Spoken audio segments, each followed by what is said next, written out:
kadang ketong rasa sakit, tapi firman Tuhan dalam situasi apapun.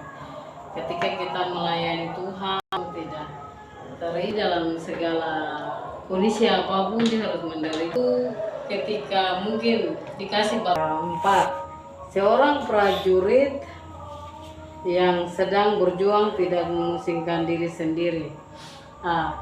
Ketika prajurit itu dia diperintahkan untuk kau pergi ke sana medan pertempuran, oke, daerah terpencil sana. Kadang kalau di sini dibilang prajurit itu kadang kalau kita lihat polisi-polisi baru, tentara-tentara baru terkadang ditaruh di bagian depan untuk dong menghadapi musuh. Jadi dong harus dicobai di depan dulu. Apakah orang bisa melewati tantangan itu? Ketika dong bisa melewati tantangan itu, dong dikasih ke sesuatu yang besar lagi, jabatan yang agak semakin besar. Ketika kita sebagai orang percaya, di sini di ayat yang keempat, seorang prajurit yang sedang berjuang tidak memusingkan dirinya sendiri dengan soal-soal penghidupannya, berkenan kepada komandannya. Di sini komandan kita hanya satu, yaitu Yesus. Kita punya komandan hanya satu, Yesus.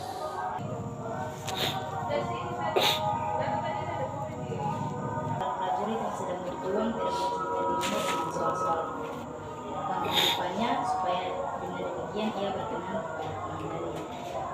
Contohnya, kalau kita macam yakin kita daftar untuk masuk di tentara gitu.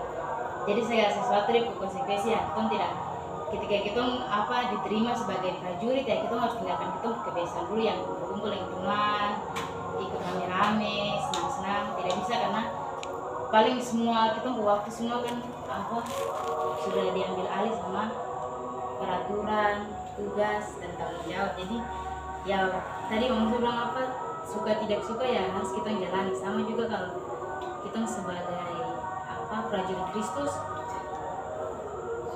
ya kita harus terima segala konsekuensi ya. Kita tidak kumpul dengan teman-teman, tidak ikut-ikut rame ya. Kita tahu bahwa kita punya tugas dan tanggung jawab ya, harus melayani Tuhan. Jadi ya mau suka dan tidak suka ya kita harus jalani, karena itu semua tanggung jawab yang Tuhan kasih kita. Apalagi kalau kita sudah kasih diri kita untuk melayani Tuhan. Jadi ya dengan tanpa kita sadari kita adalah prajurit Kristus. Amin. Lagu pon. Saya bukan pasukan berjalan, pasukan berkuda, pasukan menembak. Saya tidak menembaki musuh, tapi saya laskar Kristus. Saya laskar Kristus, siap gerak. Saya laskar Kristus. Saya bukan pasukan berjalan, pasukan berkuda, pasukan menembak. Saya tidak menembaki musuh, tapi saya laskar Kristus. Yang ke-6, seorang olaragawan hanya dapat memperoleh mahkota sebagai juara apabila ia bertanding menurut peraturan olahraga. Berarti di sini kalau yang saya tangkap itu biar dia misalkan dia olahraga tinju, biar dia jago tinju, tapi kalau dia baku tumbuh sembarang kan dia tidak dapat mahkota. Dia harus baku tinju ikuti aturan, pokoknya ada tempatnya begitu. Ya pokoknya sembarang. Iya, jadi sama seperti tong kalau macam tong di sini tong harus melayani Tuhan tuh ada tempatnya. Tidak bisa melayani sembarang gitu. Ada aturannya. Ya, semua ada aturan. Oke, begitu. Makasih. Yang kira sampaikan. Yang kelima, seorang olaragawan hanya dapat memperoleh mahkota sebagai juara apabila ia bertanding melakukan olahraga. Jadi ini bicara tentang prajurit, olahragawan, dan petani. Ini sebenarnya satu tujuan bahwa petani kalau dia bekerja untuk dia menghasilkan hasil yang baik. Olahragawan kalau dia berlatih dengan baik dia akan dapat juara, dia akan dapat mahkota. Dan kalau prajurit dia harus setia, dia harus mentaati peraturan dari komandannya, maka komandannya akan memuji dia atau melihat hasil kerjanya. Jadi di sini bicara tentang olahragawan berarti seorang olahraga begitu dia. Kalau dia mau dapat hasil yang terbaik, kalau dia mau dapat mahkota, dia harus setia.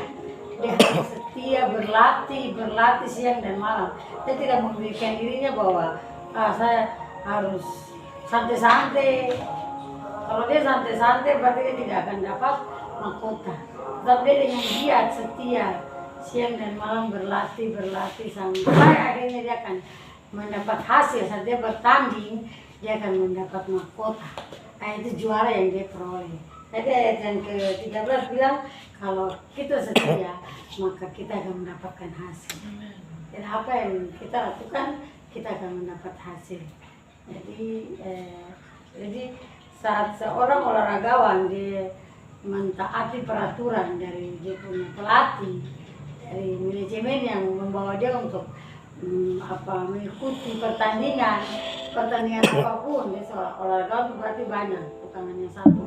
Olahragawan dia banyak atlet yang ikuti pertandingan. Saat dia ikut pertandingan di bidang apapun dia harus menekuni bidangnya dengan baik sesuai dengan peraturan yang diajarkan, bahwa saat kau naik ke ring seperti tadi Gerald bilang ke tinju, saat dia naik ke ring apa yang harus dia lakukan? Dia harus pukul tepat sasaran, dia tidak boleh melanggar peraturan di atas ring, maka hasil dari itu dia akan mendapat juara. Saat dia mendapat juara dia punya kepuasan tersendiri. Satu hal yang kita sebagai anak Tuhan harus ingat baik-baik bahwa saat kita melayani Tuhan kita harus fokus kepada Tuhan sesuai dengan aturan Tuhan. Kalau kita mau dapat hasil yang terbaik untuk kota kehidupan, satu-satu Tuhan memanggil kita, harus kita melayani Tuhan dengan aturannya Tuhan. Terima kasih, Tuhan berkati.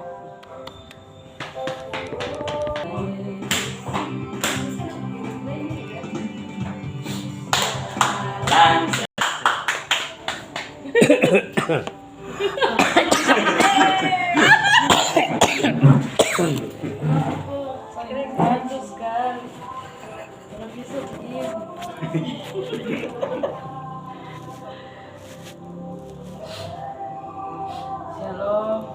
Ini Timotius 2 ayat yang ke-6. Seorang petani yang bekerja keras haruslah yang pertama menikmati hasil usahanya. Seorang petani adalah pekerja keras sekaligus penyabar, mengharapkan panen yang melimpah. Yang dapat dilakukan seorang petani adalah bekerja sebaik mungkin. Namun dia harus tahu bahwa yang memberkati semua pertumbuhannya adalah Tuhan itu sendiri. Dalam setiap usaha dan perjuangan kita dalam hidup ini harus ada kesabaran, yaitu dalam pengharapan kepada Tuhan Yesus. Di sini seorang petani yang bekerja keras dia pertama kali harus menikmati hasil usahanya. Kita melaksanakan mana yang menjadi bahagian kita untuk kita kerjakan, dan biarlah Tuhan yang melaksanakan pekerjaannya juga. Kita tidak dapat, dalam hal ini kita tidak bisa mengintervensi Tuhan karena kita melakukan saja, tetapi yang memberkati semuanya itu kembali adalah Tuhan itu sendiri. Seperti petani, dia hanya tahu menanam, dia tahu merawat, tetapi yang menumbuhkan semua sampai dia waktu panen itu penyertaan Tuhan dalam pekerjaannya itu sendiri. Di sini dia pertama harus menikmati hasil usahanya. Di sini firman Tuhan meneguhkan kita bahwa kita harus setia kepada pengajaran dan didikan Tuhan. kita akan semakin kuat dan mampu menjalani kehidupan kita. Sebab itu kita harus tahu bahwa Tuhan turut bekerja dalam dalam segala sesuatu. Seperti kita punya visi dalam hidup, kita harus melakukan visi itu, tapi kita tidak menutup kemungkinan, kita tidak boleh menutup bahwa kita kembalikan semuanya itu, visi yang kita jalankan ini kita kembalikan kepada Tuhan, bahwa semua yang terjadi, semua yang akan kita hadapi, semua biar penyertaan Tuhan. Seperti menikmati hasil usahanya, seperti petani itu, dia hanya tahu, kadang kan kita mendengar bahwa banyak petani yang gagal panen ini. Kenapa dia gagal panen? Karena mungkin terjadinya musim kemarau bisa gagal panen, mungkin bisa terjadinya hama, itu bisa gagal panen. Tetapi di sini anak-anak Tuhan ditekankan bahwa kita menjadi seorang petani harus, kalau kita mau bekerja keras, harus percaya bahwa apa yang kita lakukan buat kita lakukan dalam kehidupan kita itu, kita berserah, kita serahkan semuanya ke dalam tangan Tuhan. Dan kalau petani itu dia melakukan hal yang sama seperti kita anak-anak Tuhan menyerahkan hidup kita kepada Tuhan, dia akan menikmati hasil usahanya, dia akan menikmati hasil panen yang luar biasa. Jadi kita hanya dapat menanam, menabur, menumbuhkan dan menghasilkan sesuatu hal yang berguna bagi petani itu, ya kembali kepada Tuhan lagi. Jadi intinya hidup kita yang tadi, kita harus terus melakukan apa yang Tuhan tentukan dalam kehidupan kita. Seperti yang tadi Bu Gem bilang, Ibu Pendeta Via bilang, menjadi seorang prajurit, menjadi seorang olahragawan, dan kembali lagi menjadi seorang petani. Jadi kita punya hidup yang harus kita lakukan, bahwa ini loh hidup kita. Kita lakukan apa yang kita bisa lakukan, dan seterusnya hanya Tuhan yang bisa menentukan kita punya hasil. Yang penting kita taat, kita terus tekun di dalam Tuhan. Itu saja dari saya, Tuhan Yesus memberkati.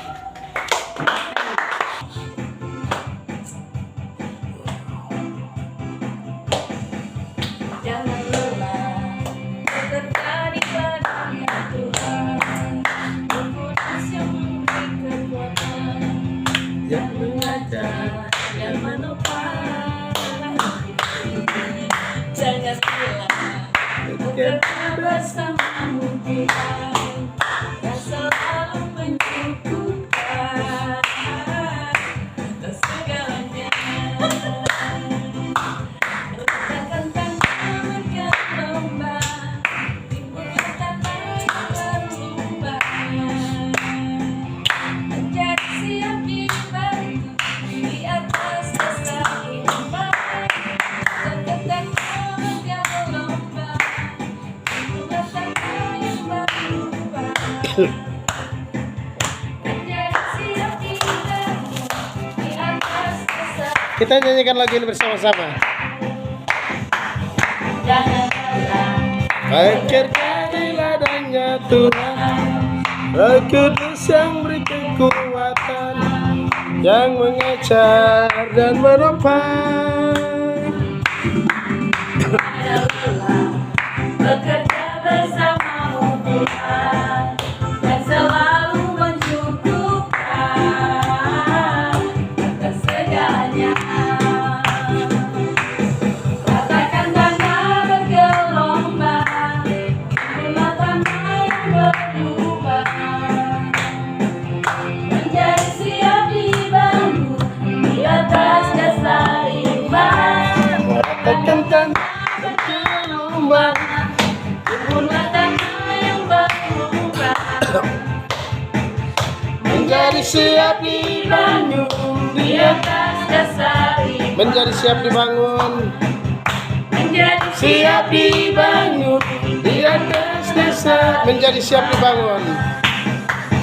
menjadi siap dibangun, menjadi siap dibangun, menjadi siap dibangun, menjadi siap dibangun, menjadi siap dibangun di atas dasar. Kita berikan tepuk tangan untuk Tuhan Yesus.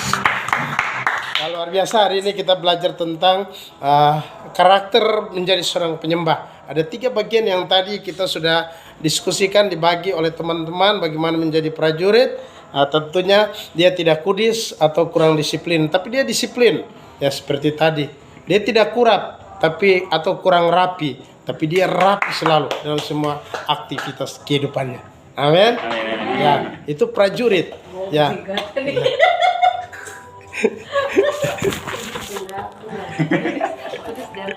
Iya.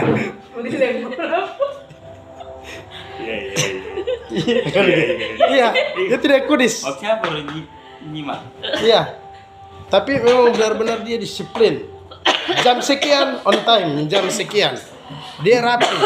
Ya, rapi, datang itu rapi. Dalam hadirat Tuhan dia datang. Berikan sesuatu yang terbaik untuk Tuhan. Menjadi prajurit, biar Maitua lagi melahirkan, tetap dia siap. Harus berangkat ke medan perang. Ingat, seorang prajurit harus menggunakan seluruh perlengkapan senjata. Efesus katakan, gunakan kelengkapan senjata Allah. Prajurit harus pakai kelengkapan senjata Allah. Ya, amin. Oleh sebab itu, kita memiliki karakter seorang penyembah, kita harus menggunakan itu. Karena kita tidak melawan darah dan daging, tapi kita melawan penghulu, penguasa, merintah, dan roh-roh jahat di udara. Oleh sebab itu, gunakan semua kelengkapan senjata Allah. Jangan kudis, jangan kurap. Tapi benar-benar kita itu jadi orang-orang yang disiplin dan penuh dengan kerapian. Yang berikut, harus menjadi seorang apa tadi? Bagus, olahragawan. Ya, tadi sudah dijelaskan teman-teman, luar biasa bahwa dia mau dapatkan mahkota dia harus latih. Latih ini juga harus disiplin. Kembali lagi ke tadi, dia disiplin berlatih. Tidak saja latih cuman 1 hari baru dia minta mau menang, tidak bisa. Harus latih terus, latih. Hari ini dia latih, orang tidak nonton. Nah, tapi waktu begitu dia dapat mahkota itu, semua orang lihat, oh itu sap bapak, itu sap om, sap tante, sap kakak, itu sap punya semua. Waktu latih itu sendiri, gitu. Ini luar biasa orang-orang yang memiliki karakter seperti ini yang Tuhan inginkan. Yaitu kita selalu apa? Kita selalu latih. Kita latih otot-otot rohani kita. Amin.